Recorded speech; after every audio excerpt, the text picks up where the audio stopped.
Hello friends, welcome to my YouTube channel the web education. So friends, এই মুহূর্তে একটা গুরুত্বপূর্ণ ব্রেকিং নিউজ আপনাদের জন্য। সেটা হচ্ছে ডিএ মামলার বিরাট রায় ঘোষণা, অর্থাৎ 2 মাসের মধ্যে সমস্ত বকেয়া মেটানোর কড়া নির্দেশ দেওয়া হয়েছে হাইকোর্টের তরফ থেকে। তো এই মামলা কোন মামলার পুঙ্খানুপুঙ্খ ব্যাখ্যা আপনার সামনে তুলে ধরার চেষ্টা করব।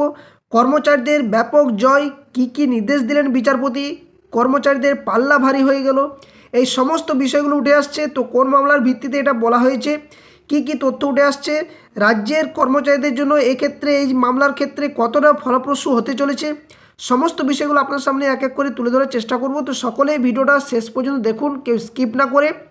আর পারলে ভিডিওটি লাইক বাকি সাথে শেয়ার করবেন। চ্যানেলে নতুন হয়ে থাকলে অবশ্যই চ্যানেলটি সাবস্ক্রাইব করে পাশে থাকা বেল নোটিফিকেশন করবেন এই ধরনের সমস্ত গুরুত্বপূর্ণ নিউজ, কেস আপডেট, নোটিফিকেশন সংক্রান্ত তথ্য পাওয়ার জন্য। তো সম্প্রতি দেখা গেছে, আপনারা দেখতে পাচ্ছেন লাইভ লো যে ওয়েবসাইট, সেখান থেকে বলা হচ্ছে যে Punjab and Haryana high court directs Punjab to release pending DR quashes stretched pension arrears plans. অর্থাৎ এই যে রায়, এই রায় ঘোষণা কিন্তু পাঞ্জাব এবং হরিয়ানা হাইকোর্টের তরফ থেকে কিন্তু বিচারপতি হরপ্রীত সিং ব্রারের তরফ থেকে এই রায় ঘোষণা করা হয়েছে।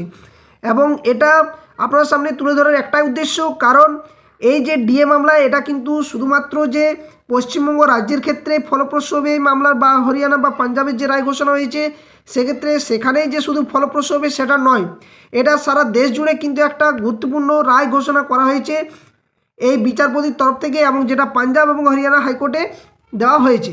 তো মামলার সম্পূর্ণ তথ্য আপনার সামনে বাংলায় তুলে দেবো। তার আগে দেখুন কি বলা হচ্ছে এখানে।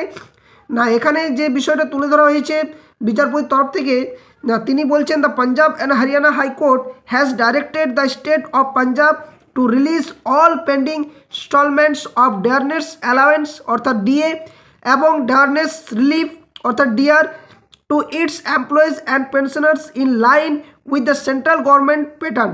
অর্থাৎ কেন্দ্রীয় হারে যে বকেয়া, যে যাদের ডিএ বাকি রয়েছে বা ডিয়ারনেট স্লিপ ডিআর বাকি রয়েছে, তাদেরকে কিন্তু দিতে বলা হয়েছে এই পাঞ্জাব এবং হরিয়ানা হাইকোর্টের যিনি বিচারপতি ওনার তরফ থেকে। এবং কোনোভাবে এটাকে ডিলে না করে কিন্তু সম্পূর্ণ the courts also struck down the state's liquidation plan dated February. এবং এই ঘোষণা যে ফেব্রুয়ারি মাসের যে রায়দান, তার ভিত্তিতেই কিন্তু বলা হয়েছে। তো এটা পশ্চিমবঙ্গ রাজ্যবাসী যারা কর্মচারী, পশ্চিমবঙ্গের যারা কর্মচারী রয়েছেন, যাদের বকেয়া ডিএ মেটানোর কথা সুপ্রিম কোর্টে অলরেডি 5 ফেব্রুয়ারি যে রায়দান ঘোষণা করা হয়েছিল যে 25% হারে যে বকেয়া ডিএ, এবং যার জন্য সুপ্রিম কোর্টের তরফ থেকে 4 সদস্যের একটা যে কমিটিও গঠন করা হয়েছিল, সেখানে পশ্চিমবঙ্গে যে অর্থ দপ্তরের তরফ থেকে সময় সময়ে যে তাদের বকেয়া ডিএ মেটানো নিয়ে কি বলা হচ্ছে বা কি তথ্য, সেগুলো সম্পূর্ণ কিছু পেশ করারও কিন্তু কথা বলা হয়েছিল সুপ্রিম কোর্টের তরফ থেকে এই কমিটির যে 4 সদস্য রয়েছে তাদের কাছে। তো এখন প্রশ্ন জাগছে যে এই মামলা পশ্চিমবঙ্গ যে সরকারি কর্মচারী তাদের ক্ষেত্রে কতটা ফলপ্রসূ, তার বিষয়টা এবং মামলাতে কি ঘটেছে তার সম্পূর্ণ তথ্যগুলো আপনাদের সামনে আমি এই মুহূর্তে তুলে ধরার চেষ্টা করছি। তো কি বলা হচ্ছে এখানে, তো যে বিষয়টা বলা হয়েছে যে ডিএ কেস জাজমেন্টে যে ডিএ অর্থাৎ ডিয়ারনেস অ্যালাওয়েন্স বা মহার্ঘ ভাতা নিয়ে রাজ্য সরকারি কর্মচারী এবং পেনশনভোগীদের জন্য একটি অত্যন্ত কিন্তু খুশির খবর। সম্প্রতি পাঞ্জাব এবং হরিয়ানা হাইকোর্ট ডিএ এবং ডিআর অর্থাৎ ডিয়ারনেস রিলিফ বকেয়া মেটানোর বিষয়ে একটি যুগান্তকারী রায় প্রদান করেছে।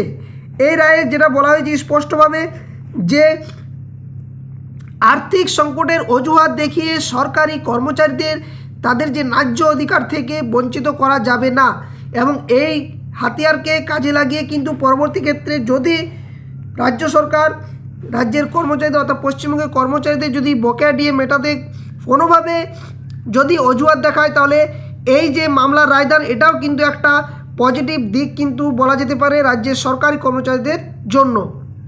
এই রায় শুধুমাত্র পাঞ্জাব যে সরকারি কর্মচারী তাদের জন্যই নয়, বরং পশ্চিমবঙ্গের বকেয়া ডিএ মামলার ক্ষেত্রেও কিন্তু সুপ্রিম কোর্টে কর্মীদের আইনি অবস্থাকে অনেকটাই কিন্তু শক্তিশালী করলো বলেও মনে করা হচ্ছে। কারণ কি, কারণ এই যে ডিএ যেভাবে পাঞ্জাব হরিয়ানাতে বলা হচ্ছে যে তাদেরও যেভাবে ডিএ মেটানোর যে বিষয়টা ঠিক একইভাবে আমাদের পশ্চিমবঙ্গ রাজ্যের যে সমস্ত সরকারি কর্মচারীদের এখনও পর্যন্ত বকেয়া ডিএ মেটানো নিয়ে রাজ্য সরকার যে অজুহাত দেখিয়েছে, সেক্ষেত্রে এই মামলাটা একটা খুবই গুরুত্বপূর্ণ হাতিয়ার হতে চলেছে।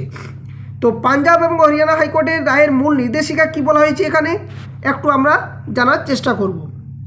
তো এখানে যেটা বলা হচ্ছে যে পাঞ্জাব হরিয়ানা হাইকোর্টের মাননীয় বিচারপতি হরপ্রীত সিং ব্রার এই অত্যন্ত গুরুত্বপূর্ণ নির্দেশ দিয়েছেন এবং রায়ের যে মূল বিষয়গুলি সেগুলি আমি আপনাদের সামনে নিচে তুলে ধরার চেষ্টা করছি।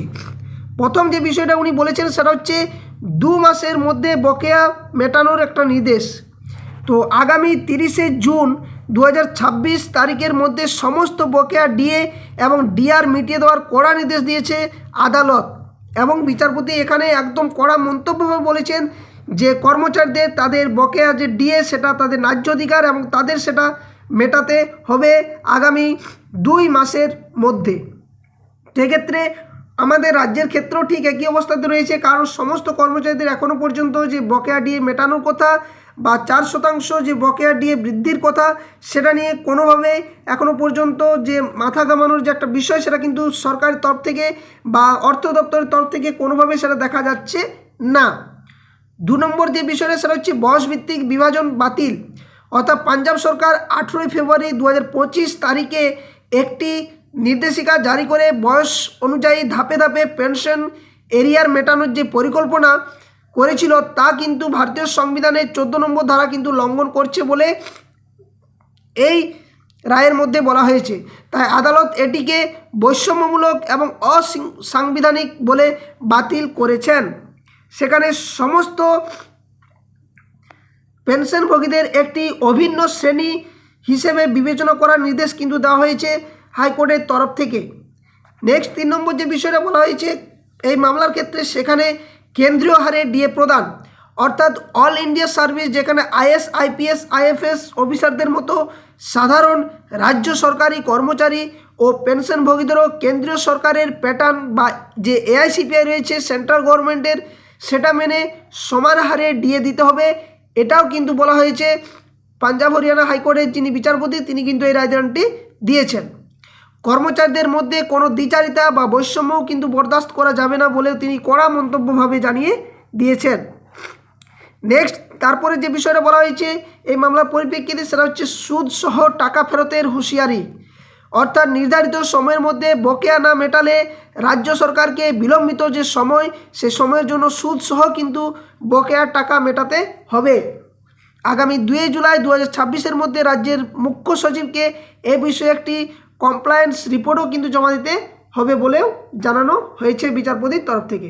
তো বুঝতেই পারছেন আপনারা যে কতটা এই যে ডিএ মামলার ক্ষেত্রে যে সমস্ত রাজ্যে তাদের সরকারি কর্মচারীদের ডিএ নিয়ে যে বকেয়া ডিএ মেটানো নিয়ে যে বৈষম্যতা বা ডিএ নিয়ে যে দ্বিচারিতা দেখা গিয়েছে সেটা নিয়ে বিভিন্ন রাজ্যে বিভিন্নভাবে কিন্তু যে মন্তব্য সেটা কিন্তু হাইকোর্টগুলো থেকে উঠে আসছে, যেখানে এটা পরিষ্কারভাবে বলা যায় যে আমাদের পশ্চিমবঙ্গের যে সমস্ত রাজ্যের সরকারি কর্মচারী রয়েছেন যাদের বকেয়া ডিএ এখনও পর্যন্ত মেটেনি, এক্ষেত্রে এই মামলাটা একটা গুরুত্বপূর্ণ রায়দান হতে চলেছে এবং বড় একটা হাতিয়ার হতে চলেছে তাদের পাশে।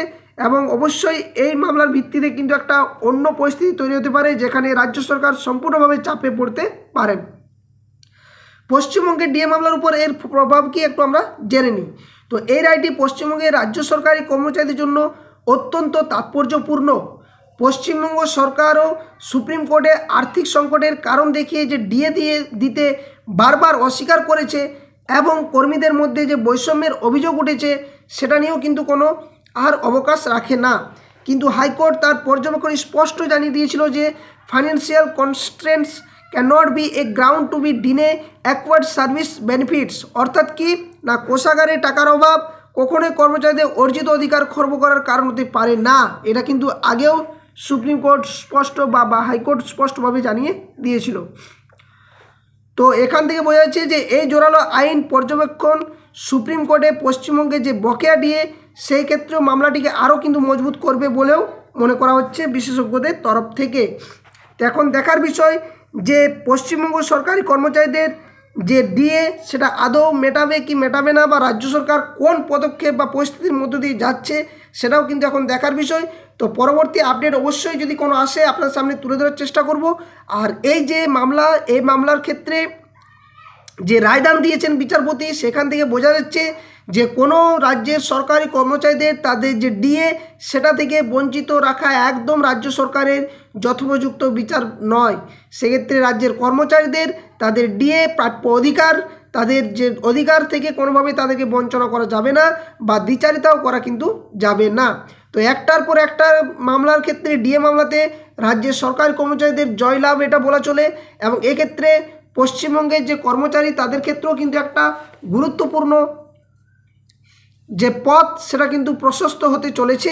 আর এই মামলার মধ্য দিয়ে আরও একটা নতুন দিক কিন্তু খুঁজে পাচ্ছে পশ্চিমবঙ্গের রাজ্যের সরকারি কর্মচারীরা। তো এই ছিল মামলাটির আপডেট। পরবর্তী যে কোনো আপডেট বা এই ধরনের আপডেট তথ্য পাওয়ার জন্য অবশ্যই বলবো আপনারা চ্যানেলের পাশে থাকুন, চ্যানেলটি সাবস্ক্রাইব করে বেল নোটিফিকেশন করবেন সমস্ত আপডেট নিউজ নোটিফিকেশন তথ্য পাওয়ার জন্য। আর ভিডিও ডেসক্রিপশন বক্সে official Telegram channel link, official Facebook পেজের লিঙ্ক দেওয়া থাকবে, আপনারা সেখানে যুক্ত হয়ে যাবেন। ওখানে এই ধরনের আপডেট তথ্যগুলো সেখানে তুলে ধরার চেষ্টা করা হয়। তো ভিডিওটা এখানে শেষ করছি। ধন্যবাদ, জয় হিন্দ, সকল সুস্থ থাকুন, ভালো থাকুন।